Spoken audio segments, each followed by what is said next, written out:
In this module, we'll talk about how you can kick off the service or consulting project that you just sold and now have to deliver to the client, and how you can establish productive communication that keeps the project flowing smoothly and the client happy. We'll also consider a key Aikido principle that relates to the interactions between you and the client. Let's talk first about kicking off your project. Project kickoff should actually start during the sales phase. As you approach signing the contract, let the client know that within X days of signing, you'll have a kickoff meeting, and in the kickoff meeting, you'll review the timeline and deliverables in detail. This puts the client at ease and helps you get to a final signed contract. Once the client does sign, they'll be excited to get started on the project, and they'll look forward to that kickoff meeting. If your client is local, encourage an in-person kickoff. For the same reason that it is important to attend live networking events, it's important to take the opportunity to meet with your client in person and strengthen ties not only with your primary contact, but with other stakeholders as well. Once you get to meeting time, you'll of course need a specific agenda. The agenda doesn't need to be complex, but it does need to be well structured. A sample agenda can be something like this. Introduce all stakeholders and their roles from both parties, share contact information, share methods and systems of communications, Slack, email, text, etc., establish ongoing meeting cadence, level set on overall expectations on the project from both ends, and discuss next steps after kickoff. This is usually about collecting required information and conducting stakeholder interviews. In order to actually start working, you need information from your client. Of course, you've already captured some information about the client in the sales process, but you typically need more information and more details before you start delivering. For example, if you're doing an IT security audit, you need access to systems. And you also probably need additional detail on the issue that you're solving beyond the problem statement shared with you during the sales process.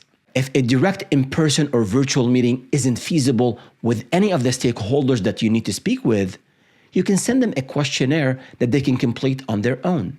But this should normally be a last resort. In almost every case, direct communication will help you better understand stakeholder needs and generate better outcomes for them. These information gathering meetings can be separate from the kickoff meeting, but you can normally begin some information gathering during the kickoff meeting itself. Once you get past the information gathering stage, you'll want to make sure to keep communication going and that expectations stay aligned.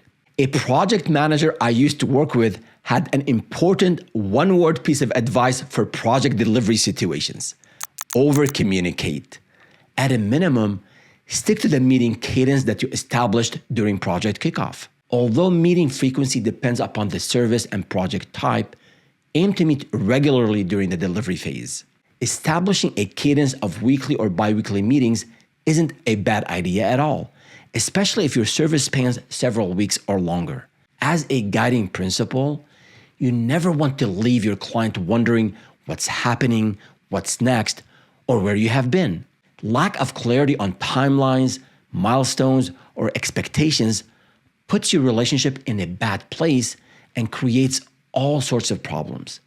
If you have a delay or a problem, let your client know sooner than later and find ways to make it up to them. They'll appreciate it. As a final note, when I think about communication with clients, I go back to the very roots of the word Aikido.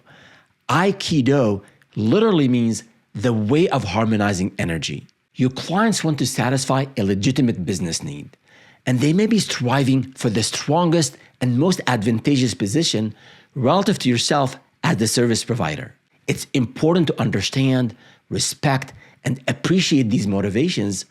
They can benefit you as much as they benefit the client. Listen to their needs with empathy, harness their energy, propose and deliver good solutions, and strengthen your standing as a trusted advisor and a catalyst for change.